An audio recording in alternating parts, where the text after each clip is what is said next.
Just so you know, throughout this session, if you have any question, please feel free to write it down in the chat box, both on Facebook and also Zoom, and we will try our best to answer them live. Today's session is very amazing because we have a fireside chat at the end of this session with one of our amazing and talented entrepreneurs. Her name is Lila.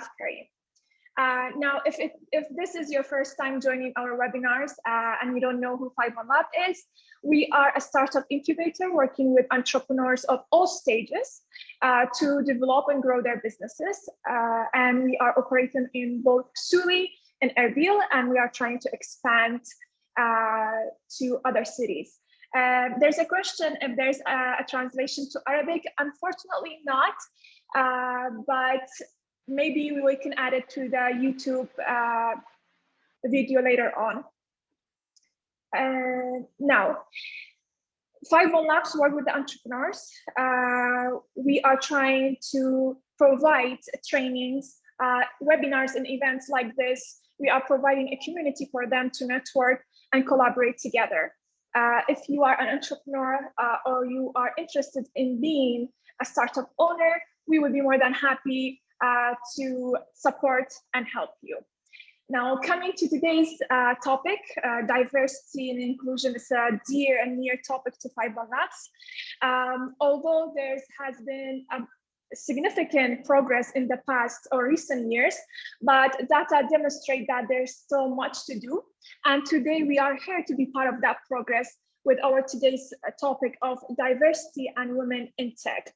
Diversity is very important to gain broader perspective, also like address challenges and see solutions to the problems from various angles. The tech industry has a long way to go, but when it comes to diversity and equality in a workplace, but there are ways to do much better. So today's guest, who has more than 8 years of experience of customer-centric role in both, especially in tech, in both startups and corporation, will uncover these ways and share her point of view about the topic.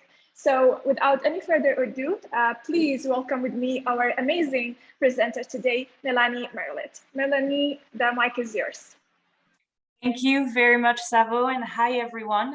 It's great to be able to join you. It's a privilege for me, so I hope to share a bit more about myself, my experience, and give you a few tips and tricks as to like inspiring more women to get into tech and entrepreneurship. I'm just going to do a quick, I might need to have the rights to share my screen, Savo. Sorry about that.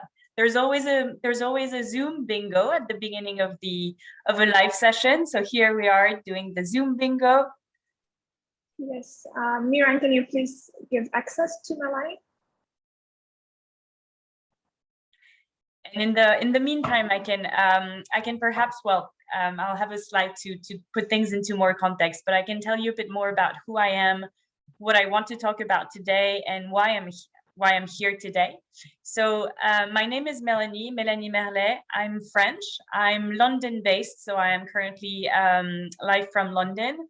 I have 10 years of experience in IT, tech, sales, business development, a lot of male-dominated companies and industries, but I've had the opportunity to have successful role models, female role models, and female who've also helped me identify some of the challenges that women might face in the workplace, how to overcome them, and think more strategically about our careers.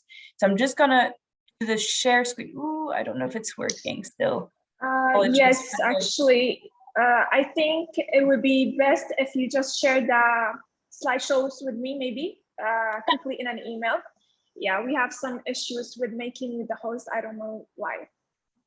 Apologies for that. I am sending it right now.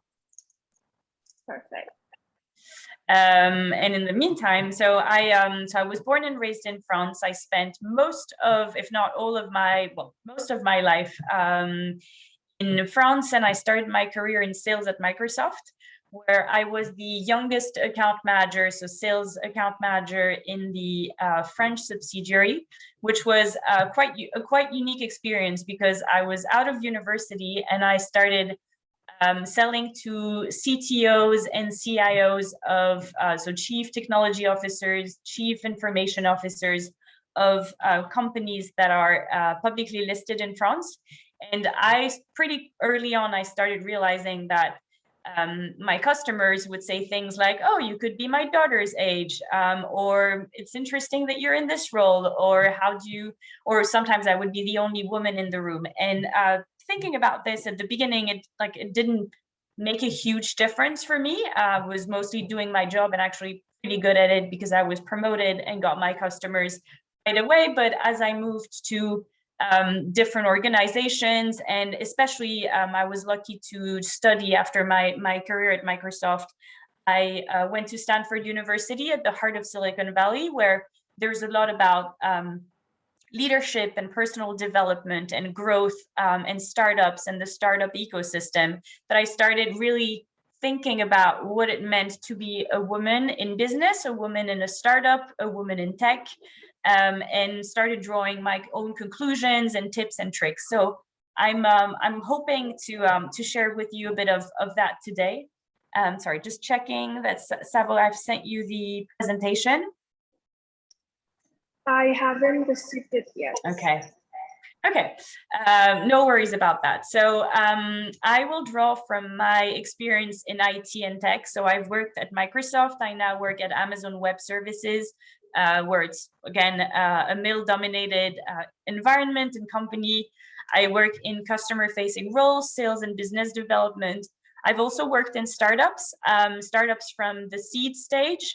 So for instance, I joined for a few months, I was working in a startup in Mexico that creates chatbots for companies to increase sales and commerce. And I was the first female employee, first business employee as well, in a team of 12 male engineers. So it was an interesting challenge. Then I joined Coursera, which is a startup that you might know of, not such a small startup anymore, but Series D, Series E startup. And then I joined Zigo, which is now a fintech unicorn based in the UK. And I joined when it was 40 employees, and now it's over 250 employees. So I've had the experience of also working for big corporations and smaller startups. I have an international background. I've been lucky to study in Europe, study in the United States, and work both in the United States and in Europe. I'm passionate about the value that new technologies bring to businesses, to individuals, and I'm quite driven to explore the social impact of tech in emerging economies. And it's also how I got started with 51 Labs. And I am passionate about anything gender, coaching, mentoring, personal development, leadership, and culture. So I hope to convey that much, that passion I have. What I will not be talking about, and I want to add that as a disclaimer to begin with, is stats and research. I mean, there's plenty of articles that you can read online. I'd much rather draw from my experience and advice I've received and gathered in the past. I will not be able to talk much about entrepreneurship in Iraq or women in business in Iraq because I have no idea. I have done my research and read, but I wouldn't be able to talk about this as well as Savo could, or also we have an amazing guest speaker at the end. And 51 Labs, they have a wealth of resources that you should definitely check out. And I will not be doing men bashing because we need men as allies.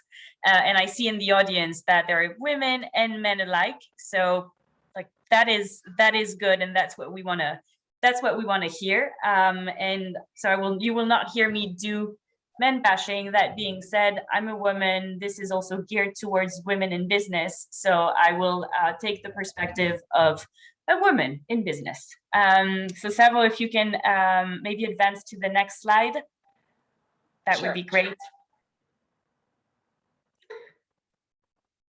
So yeah, that's in a nutshell who I am, what I want to talk about today, and moving on to the next one as well. Next slide about the agenda. and what I'll cover. So why gender representation matters. What are the challenges that women specifically face in business? I'll get a little deeper into some of the traps that, that women tend to fall in, how to spot them and how to avoid them. What will it take to get more women into tech careers? What are the opportunities, and things are changing, so that's great. And then we have Lila joining us for a conversation. So I'm really excited to welcome her and to bring a bit more color and let's say cultural context to some of the things that that I want to talk about today. Thank you, Sabo. So if you move on to the next one. Okay. I'd like to start with that because I'm hoping that it is quite obvious to you what this woman can bring to this company. And it's probably in a lot of companies today, this is what a board of directors or an executive committee would still look like. And that has caused some issues, or perhaps things that have been missed by these executive committees, and business opportunities that didn't happen because this woman was not in the decision-making process. So giving you an example, and actually moving on to the next slide, why gender representation does matter. I want to give you an example of what happened back in 2014 when Apple, which you all know and probably use on a daily basis, introduced the Health Kit, which was the predecessor to the Apple Health app that you probably use on a daily basis to count your steps or your whatever it is that you count on them. But there was a glaring omission when this was launched in 2014. There was no opportunity for women to track their menstruation cycle, which I know is taboo in a lot of countries and a lot of cultures, but that being said, it's still 50% of the world that needs to track that on a monthly basis, and it was not added to the app. Then at that point, a lot of companies would, a lot of tech writers, a lot of other companies, a lot of people would highlight how ridiculous it is. Is it really too much to ask that Apple treat women and their health with as much care as they've treated humanity's sodium intake? How could Apple release a health tracking app without the ability to monitor what is likely one of the earliest types of quantified self-tracking? I mean, women have been tracking that for centuries. So that's kind of how it started. And I want to highlight a book that was written and published maybe 2 or 3 years ago called Invisible Women, which actually treats, highlights these glaring omissions and uses Apple in this example as one key case study where there's a data gender gap because there's not a lot of information around women or not a lot of women represented in the decision-making process. There are things that get missed. There are things that get launched without a menstruation tracking feature on a health app, for instance. So this kind of paints a picture of why hopefully gender representation matters. But I also want to highlight that it's not just gender, it's all sorts of like representation, diverse representation, diverse voices in the room, diverse backgrounds. This matters. So Savo, if you can move on to the next slide. I'm sorry, I don't see the time as well, so I'm just figuring out how to standard. Ooh, sorry, I'm just exit full screen. Okay. So why do we need more women in business? If the previous slide or previous information I've given you doesn't convince you, hopefully this will. And there's a lot of studies that show that diversity, from gender diversity to culture, age, and race, it has been shown to foster creativity and innovation. So like organizations from PricewaterhouseCoopers, Disney, L'Oreal, organizations across all industries are seeking to prioritize and benefit from a diverse and inclusive work environment. And men and women will inevitably have different experiences and backgrounds, which will shape their approach to business. Second, women actually excel at soft skills that are needed for business leadership. There was research that has shown that there's a connection between strength of character and business performance. So CEOs who rank highly for attributes like compassion and integrity would enjoy about a 10% return on assets over a 2-year period. So that's what the research has shown. And actually, like things like compassion and integrity are soft skills where that might prove to be a key competitive advantage for women in business, because again, women have been like shown to outperform men in 11 or 12 of these key emotional intelligence competencies.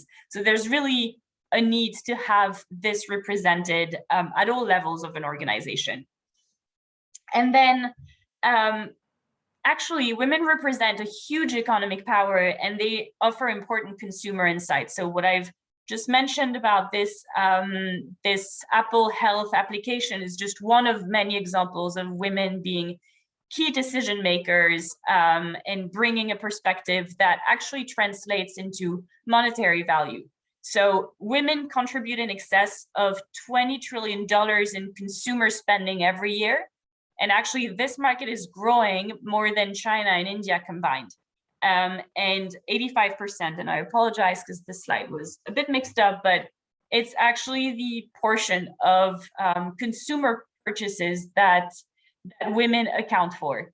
So this is not a small market. It's I would say it's a bit unfortunate that we have to refer to this market as to women as a whole as a market, because it's 50% of the population. But if we need to convince people and to convince organizations that there is economic value attached to it, well, there is a big underserved market in women. So moving on to what are some of the challenges that women might face in business? So Savo, if you can move on to the next slide, please.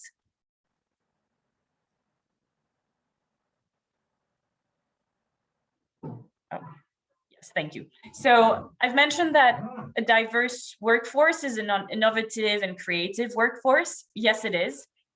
Women, however, are still underrepresented in key fields. So things like, STEM industries, so science, technology, engineering, and math industries. Overall, like women make up just 24% of the workforce in the US, less than 15% in the UK.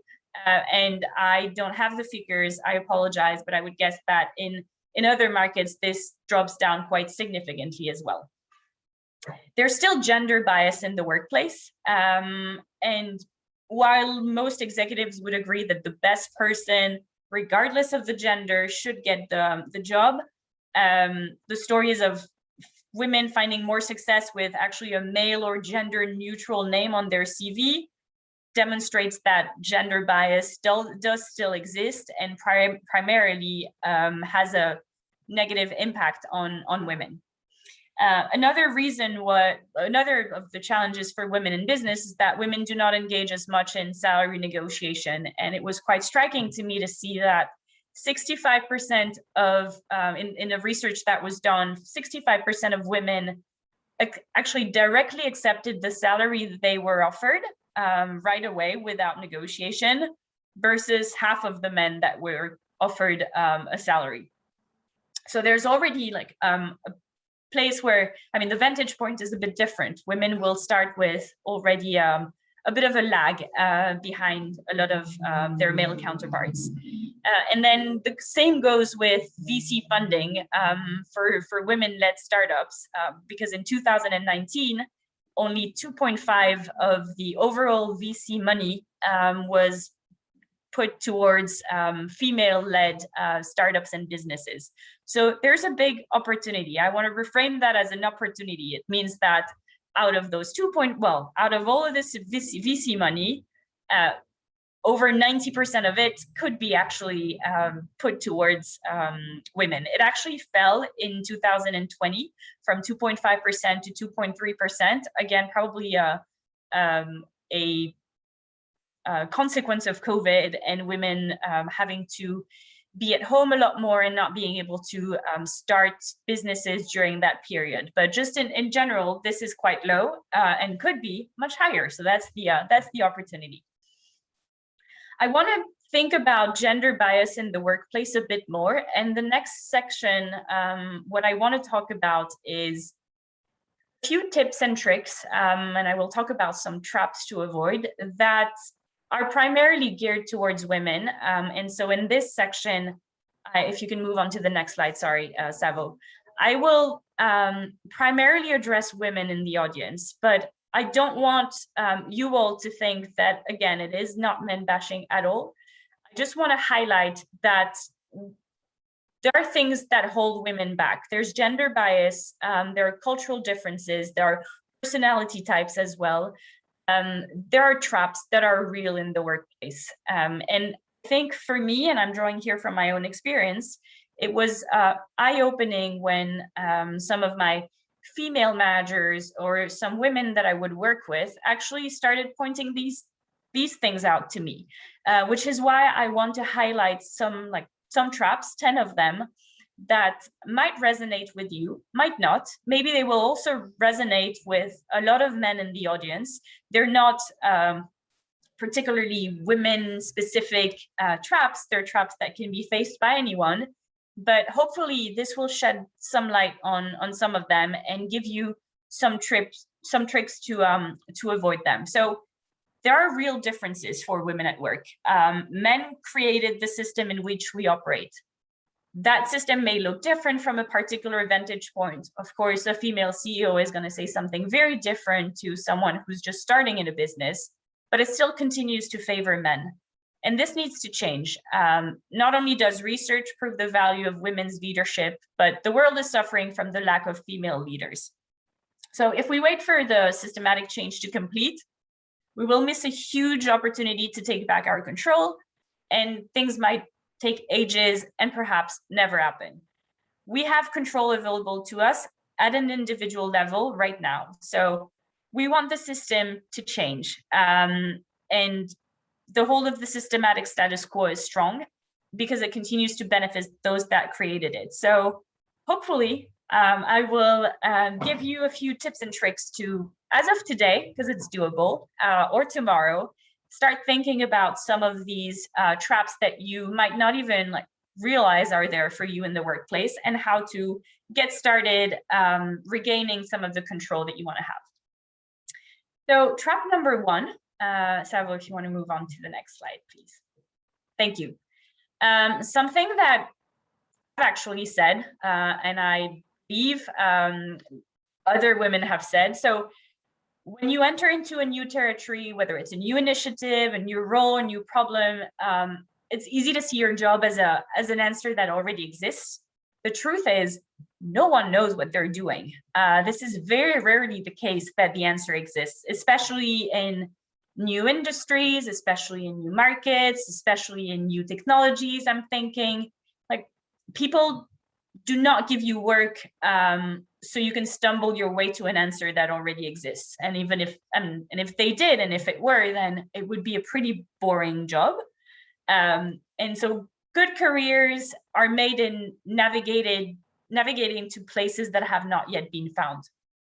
So someone else has the answer. What this might look like: you go to your boss multiple times for more clarity, more information before you take action, you make a decision, or you wait for others to tell you what to do, how to do it, you hold back. But this could be changed, and your approach of it could be changed, could change. So actually, how do you start? When you catch yourself focusing on what you do not know, I would encourage women in general who might fall into this trap, but anyone really in the audience, I would encourage you to flip the script. Write out the things that you do know about the work or problem in front of you, and imagine that it is all you need before taking the next right step. You got to trust the direction and follow it. There's usually that 80-20 rule where you can, like, you need to prioritize the key elements that you know in order to make an answer. You will not ever know everything that you need to know or you think you would need to know to solve a problem.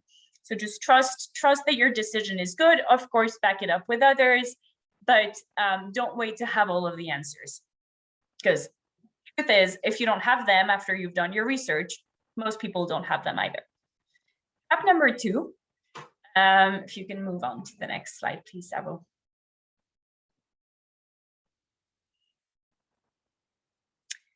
Trap number 2, let your work speak for itself. I've been guilty of that one, especially in sales roles where you sign a deal, you bring money to the team, money to the company, you hope and think that it's going to be enough. Well, guess what?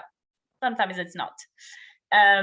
So thinking that people will notice if you just keep your head down and do great work, sign great deals, is a trap. We wish this were the case, but it's not. And most people are underwater trying to figure things out. A lot of people are more focused on their work and their success than on whatever it is that you might be doing.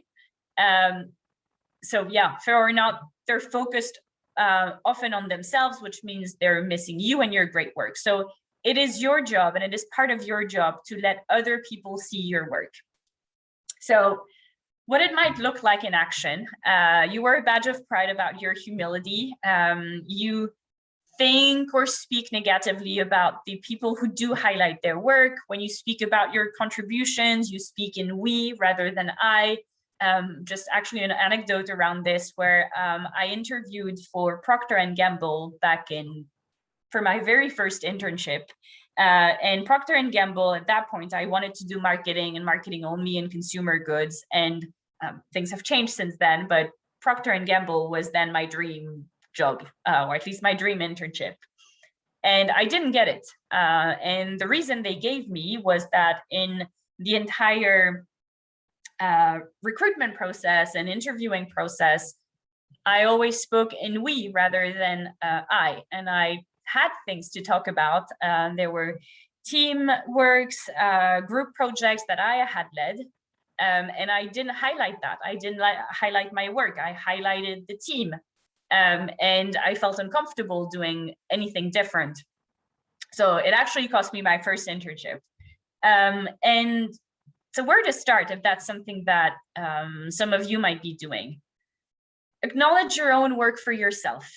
Literally make a list of the work you created every single day. So it's something that I've started doing while at Microsoft, where I created what I've called a confidence log, where I would log my successes, the deals that I've signed, the things that make me feel proud, the accomplishments that I had realized, the brilliance, that I infused into a situation, and the challenges I overcame. And it's matter of fact, but you have to do this work because no one else will do it for you. Trap number 3, moving on to the next one, please.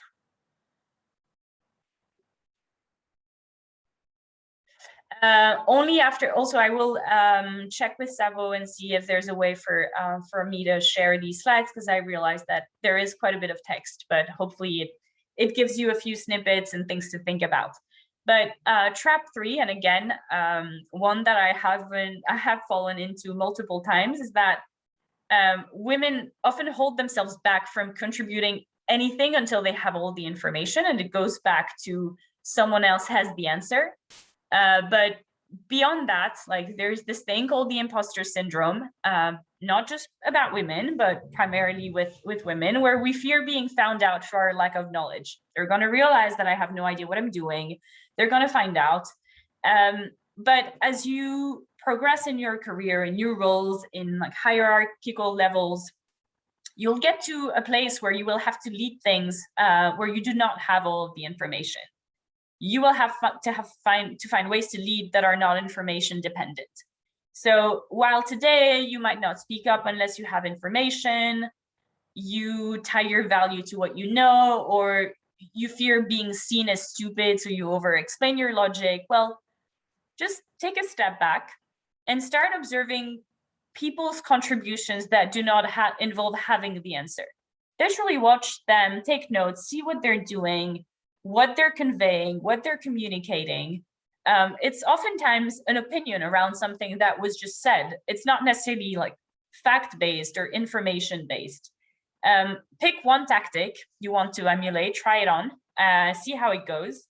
And there's one of my favorites, actually. It's a coaching skill that I've received from a coaching session that I did with how women should break the rules, and that I use is it's called articulate what is going on. So AWGO for short. So that's always something I have in mind. And it's naming the thing that is happening. It's pointing it out. It seems like this is a conversation we keep having. Seems like we are having a hard time getting to alignment. And it actually helps reframe and position yourself as someone who understands the dynamics and where things are going or not going. So you can do that. That's kind of like matter of fact. And then you can, as you get more familiar and more comfortable with this, you can then strengthen this skill by adding on a powerful question. So it starts with what, or what do we need to move past this, or what resources are we not considering? And it's actually moving the conversation forward. Doesn't mean you have the answer, but you bring something, a different perspective, different question to avoid being stuck in the specific problem you are trying to solve. You're bringing a different perspective. So trap number 4, I have to prove I've earned it. And again, quite close to the let your work speak for itself. How do you do that?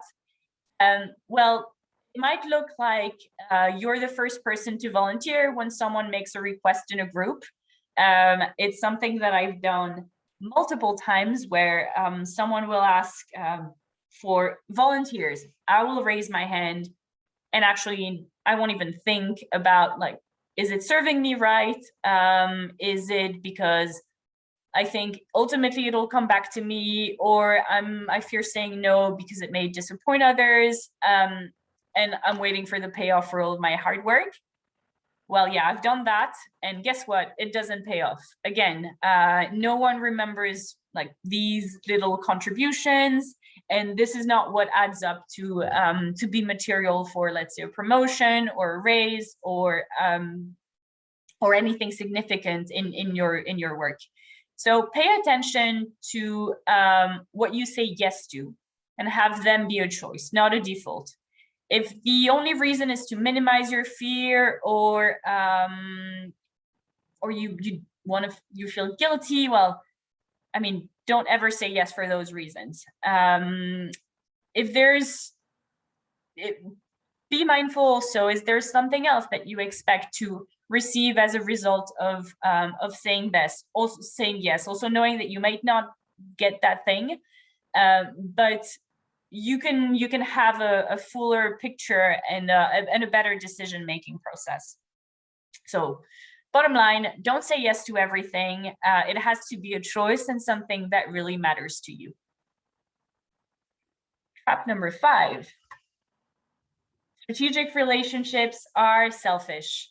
And women are actually, Savo, if you can move on to the next one. Yeah, thank you. Like, women are great relationship builders. I've mentioned earlier about the softer skills that are needed in leadership positions. These are also basis for skills that create sustainable, long-lasting relationships with people around us. But we resist using this strength intentionally. So again, like, you might want something from someone. Well, you're uncomfortable strengthening, you might be uncomfortable strengthening that relationship to get to that thing. We stop short of identifying specific people that we'd like to invest in for specific reasons, because doing so can feel selfish, inauthentic, demanding. And at the end, you spend time with everyone, you're not selective. You develop relationships with your peers or employees where your value is clear, or where there's a very clear, let's say, established official relationship, or you connect only with people you feel personally drawn to and comfortable. So connections may look a lot alike. So either all women or women who have a similar background, but you only collude with the hierarchy by, I mean, there's an off limit, like senior leadership. No, it's out of the box. It's out of my scope of relationships and people I need to engage with at work. So no. So where do you want to start? Identify the people who will be important to you in your career. I would go beyond the career. It's also like, if there's a passion that you have, and there's someone who's more senior than you who has done something great in that field, nothing forbids you from reaching out to them to learn about their experience, their expertise. Of course, you need to think about what you can bring to them, perhaps, again, a different dimension, different perspective, or different frame of mind. But you need to be intentional about who you look to and who you reach out to and approach, and schedule intentional time. Be vulnerable enough to let them shape your thinking, and always follow up. So it's something that I found really useful in building sustainable, long-lasting relationships with people who are either in my company or outside of it. It's to always circle back and let them know how a specific conversation you had, how a specific advice they gave you might have shaped your decision-making process, or the different steps that you've taken as a result of it. Another trap, if you can move on to the next one, so thank you, that some of you might face is that your to-do list dictates your day. You deliver on other people's expectations most of the time in a very timely manner. You reply to every email, aim to be at inbox 0. A lot of women will be perfectionist and will find a lot of value in crossing things off the to-do list. You multitask. It actually impacts your ability to be present a lot of the time, but you end up executing a lot, getting things done, but you don't always have time to get to big strategic things. And again, drawing from my personal experience, I mentioned that I was at a startup which went from 40 people to 250. Well, things were growing really, really, really quickly, and things were growing so quickly that there was no time for big strategic things, and I ended up boxing myself into the execution role when I could be doing and contributing a lot more than this. So an advice would be to create focus.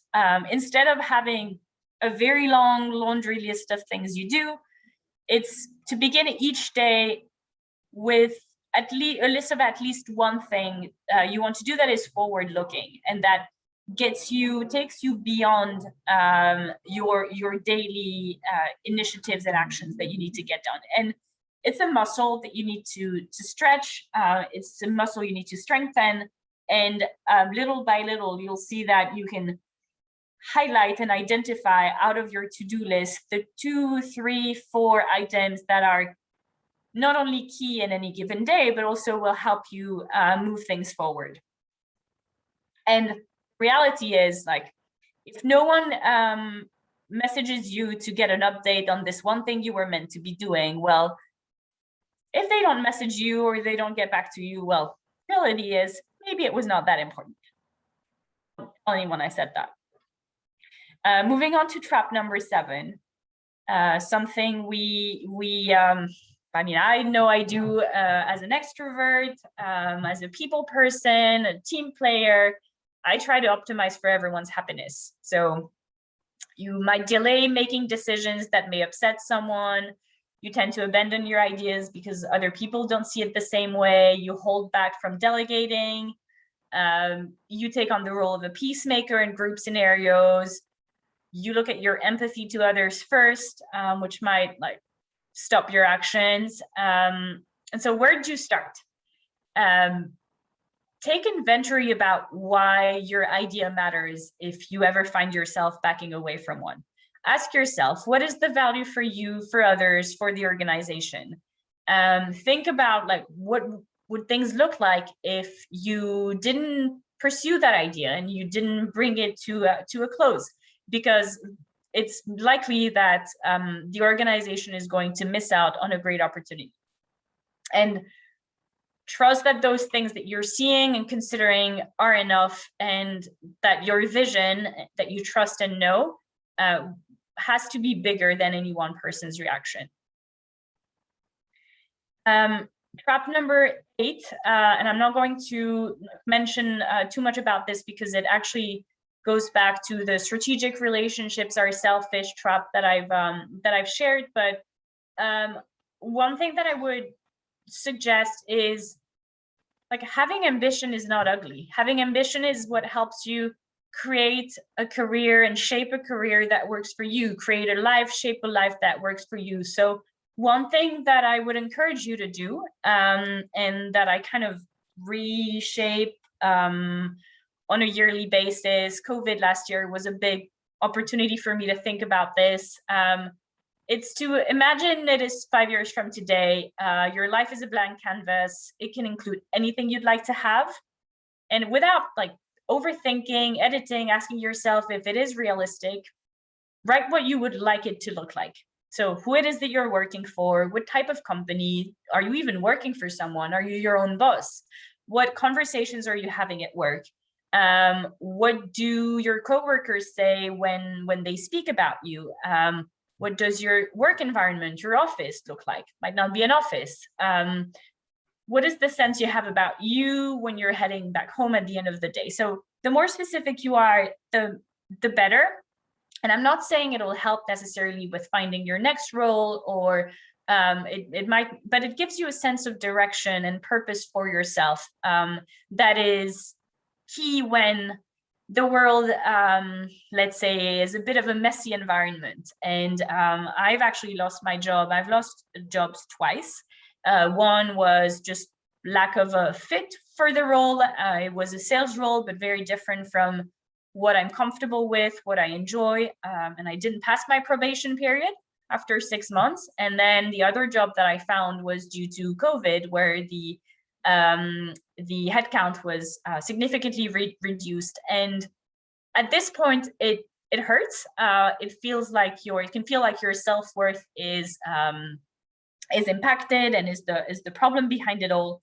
But if you have done this exercise, and you can refer back to it as well as to the confidence log that I was mentioning earlier, it will help you get back in track and focus on topics that you really care about. So trap number 9, check your emotions at the door. And again, softer skills that I was talking about earlier.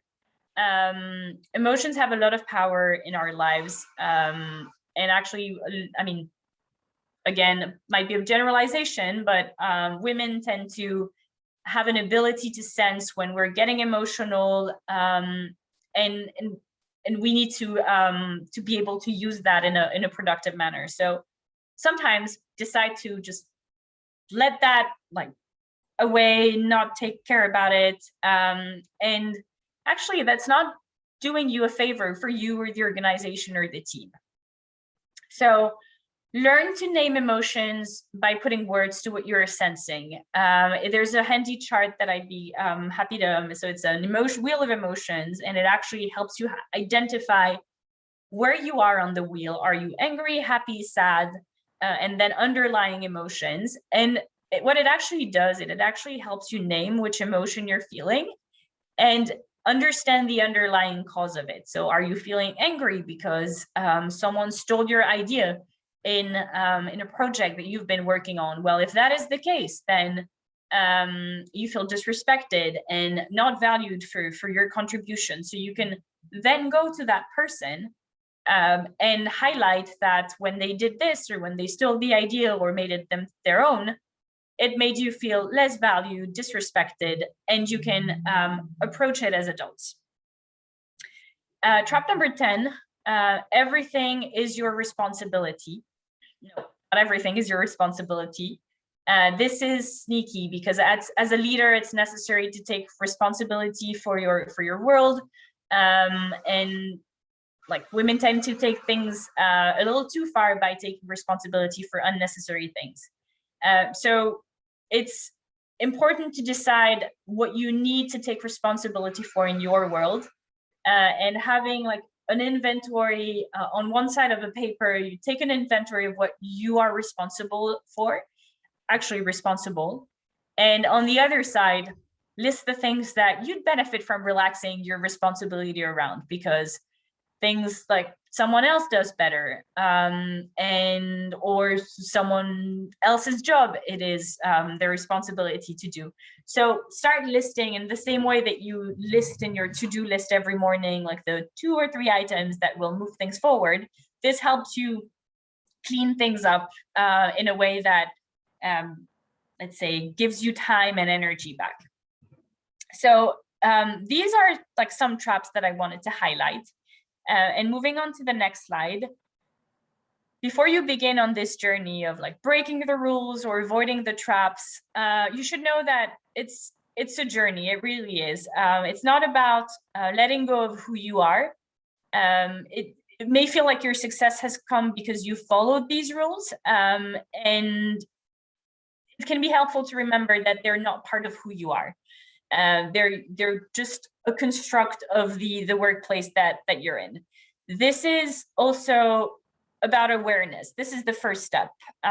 Maybe some of them resonated with you, maybe some of them are applicable to you, maybe none of them are, but at least you know that there's a tendency behind women in the workplace that actually hinders our progress in an organization. And when you change, it forces those around you to change as well. And other people may not be happy. And it's fine. It's fine because, like, when this happens, find a way to remind yourself that this is a process. And ultimately, you want to get better as a leader, manager, contributor, and you're thinking in a bigger way than just the immediate interaction you're going to have with your coworker. So remember that this is a process, and that will help with a lot of the gender biases that we've talked about. Moving on to final points that I want to highlight. So what are the opportunities for women in business? Gender diversity, equality, and inclusivity are becoming policy. Women need men as allies in the workplace, and I'm really thrilled to see a lot of men in the audience. And that is true. It's good, I think, for men to also be aware of some of the traps that women might fall into, so that they can best support women to their on their path to their career, etc. Entrepreneurship as the path to leadership. This is an opportunity for women, and we have Lila joining us in a second to talk a bit more about how she's created her own way to do business. Strengthening your credentials with an additional qualification. This is a bit tricky because I've said, as part of the traps, I've said that only once I've earned my credibility will I be able to prove my worth, blah, blah, blah. It's actually not about that. It's more thinking about qualifications that you care about, that help you build a different expertise, or get deeper into a specific topic, things that you might not have done when you were first at university, but you kind of want to learn, or you're curious to learn. I'm thinking like 5-1 Labs, and the programs with 5-1 Labs are so helpful, and a wealth of resources for you to do so. Coursera, other online courses will help you become a data scientist if you want to become a data scientist. And it's easy. You create an account and you get the information, you get the content, and an additional qualification behind that. Coding bootcamps. I think Lila might have a couple of things to share about this with us, but there's no boundaries anymore. There's no physical boundaries. There's no geographic boundaries. Remote work, remote learning, is an opportunity. It's also tricky and something you have to deal with, because many women or men in the audience will also have a family or other things you need to deal with in your lives, and sometimes remote work makes it more complicated. But I would encourage you to really see it, remote work, remote learning, as an opportunity for women and for your own development in business. Thinking about entrepreneurship as the path to leadership, I'm not going to spend too much time on the next slide, because mostly I want to spend the last 10 or 15 minutes we have with Lila. But if you go to entrepreneurship as the path to leadership, I wanted to highlight some very successful women. And we've heard about the founder of Bumble, which became a millionaire, a billionaire when the company IPO'd. But there are always also women who are creating companies that have an impact on society. And I'm thinking Nikki Goulimis is actually a classmate from Stanford University, the class above mine. She co-founded Nova Credit, which is a cross-border credit reporting agency, which means that by using it, immigrants don't have to start from scratch when they move to a new country. This is very powerful. I'm not saying that this happened because she's a woman, but it does bring a diverse perspective to a topic that maybe would not be addressed otherwise. Or Lisa Ski Tatum, which has created a personalized career pathing platform that helps women, diverse groups succeed in the workplace. Again, she's bringing her diverse perspective to it. Or Anne Bowden, which created Starling Bank, which is one of the big challenger banks in the UK and in Europe, so that people could think about managing their finances better. But if I think about also what 51 Labs does, and again, on the website, you'll see a lot of wonderful women that are highlighted, but Ranu created Bina, an application that's connecting skilled workers and companies to increase employment opportunities across Iraq. Or Shaima created an online platform for registering beauty services. Or Znara, an art gallery and center for art education. This is also very community focused. This is entrepreneurship as the path to leadership, but entrepreneurship with a mission, with a purpose, something that brings positive change to communities around us.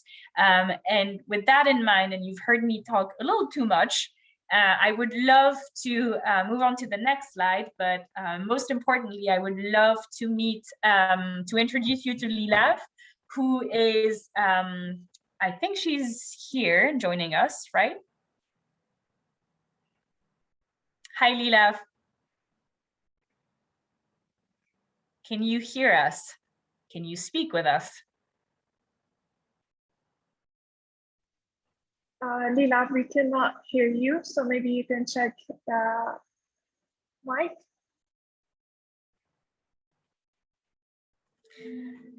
I can tell you, hopefully she'll tell us a bit more in her own words, but Lila is a mechanical engineer. She trained as a mechanical engineer, and she's joined a lot of, male-dominated industries. She was working in the oil industry and was oftentimes the only woman on the field, surrounded by men, and she liked to push the boundaries in that industry.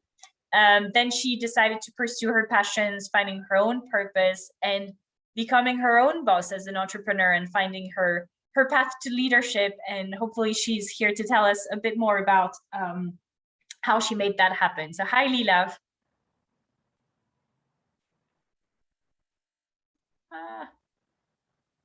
You know what, we're gonna do it the old way. I'm going to call you on WhatsApp, so get ready.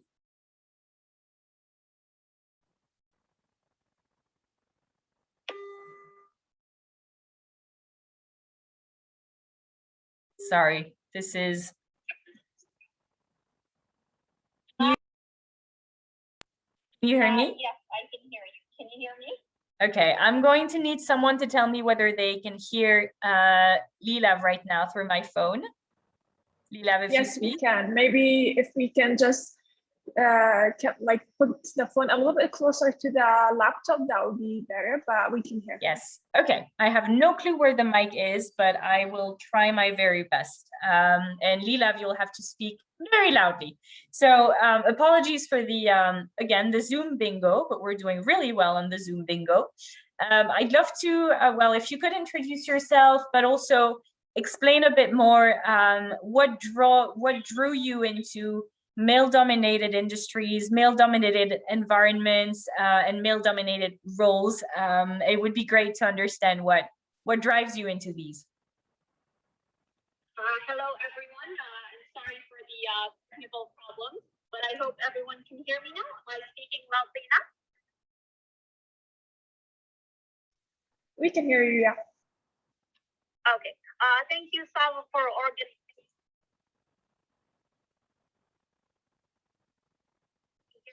I'm Lila Karim, a 51 Labs alumnus and founder of Recantor, and currently in the process of launching. Recantor is an online marketplace that enables young fashion-forward women in Iraq to buy and sell clothes directly from each other's closets, privately and conveniently. Just to give you a little background and add on what Mélanie said about my background, engineering and worked in the oil industry, advertising industry, and a few other industries as well. I also did some coding courses that was programmed locally, and it was also online. So exactly like Mélanie said, today there are a lot of tools, and technically there should be nothing stopping us from doing exactly what we like and what we want.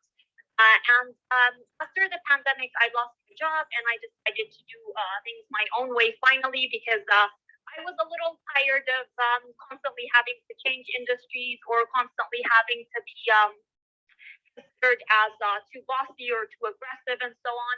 And whenever I had a new idea and I was excited to improve things, and I technically forgot about, let's say, if I'm a junior and would talk to a manager that was higher in position than me, and I was told to hold my place.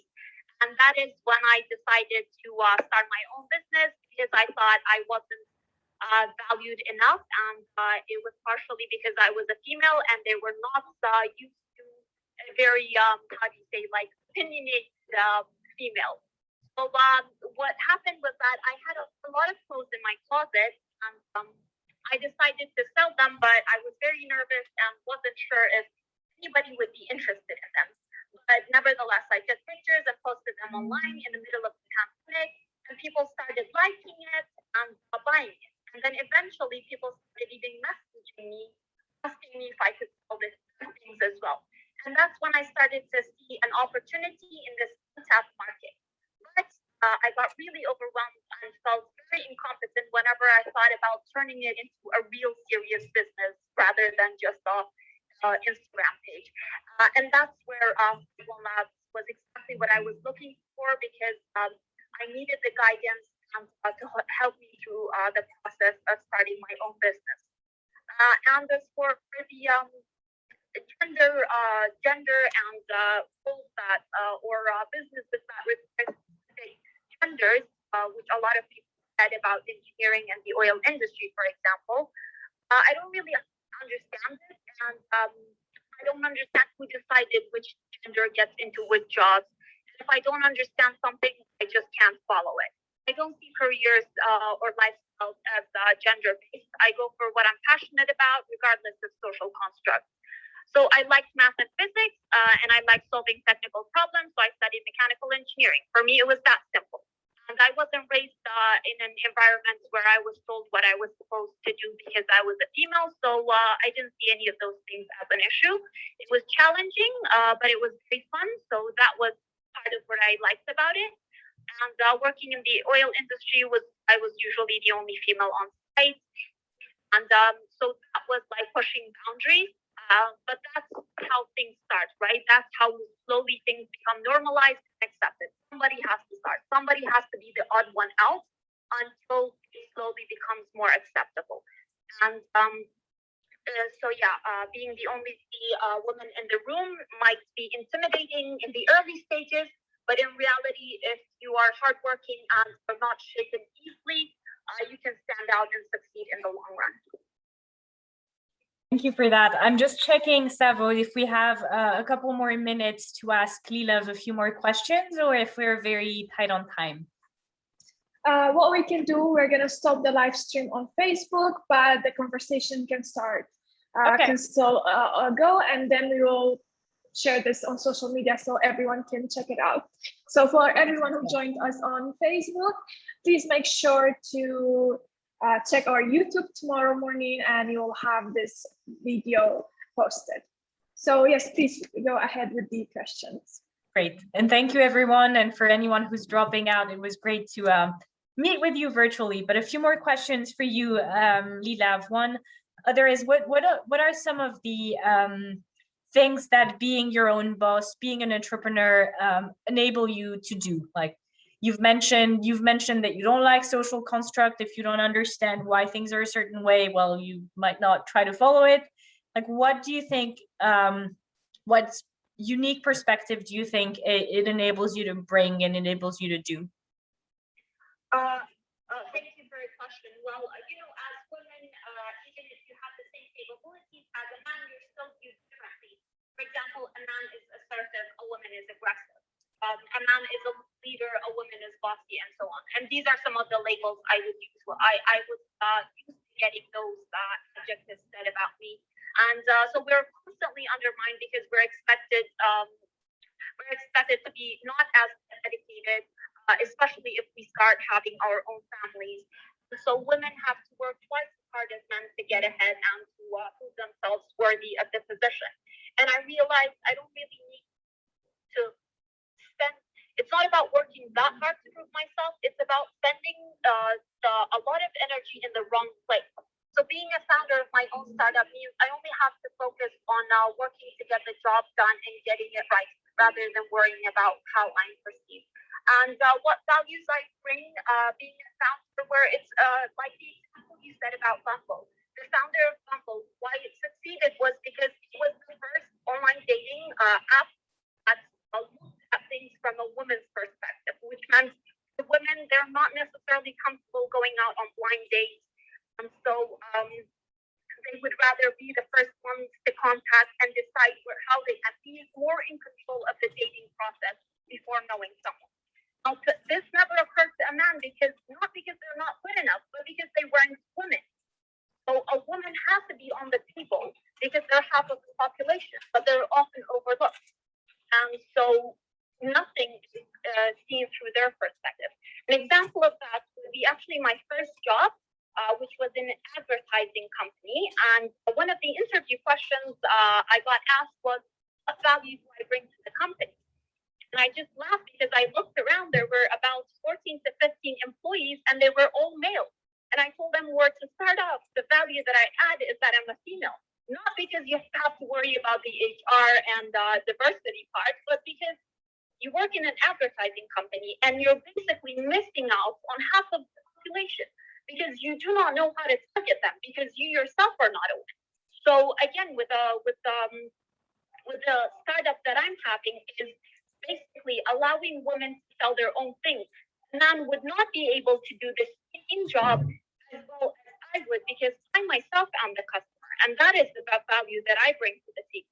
So I would be able to understand the customer on a much better level than if I were a man. Thank you for that. How is, one last question perhaps, who do you look up to and why? There are a lot of great women in history.